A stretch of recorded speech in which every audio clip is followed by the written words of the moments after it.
Welcome to Luca is a Billionaire, where the only thing I invest in is your answers. You start by putting Smart EQ 4 on the track you want to fix. This is where the plugin analyzes sound and affects tone. Once inserted, pick a preset near your goal to save time, then enable Analyze or Auto Listen so the plugin captures frequency content.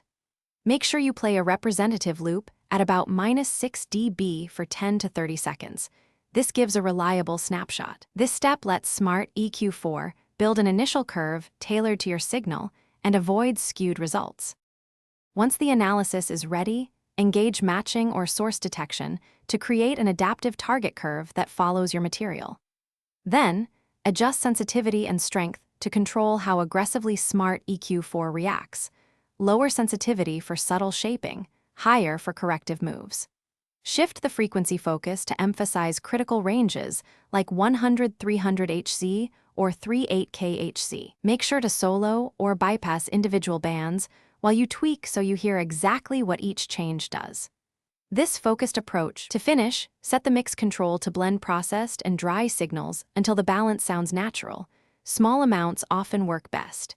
Then use output gain and look ahead to manage level and protect transients so your bus or track stays clean. Once done, listen in context with other tracks and make micro adjustments.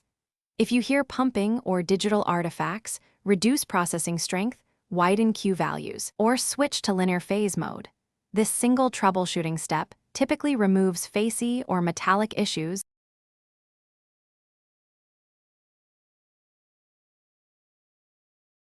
Thanks for watching and please subscribe. It's the best investment you'll ever make.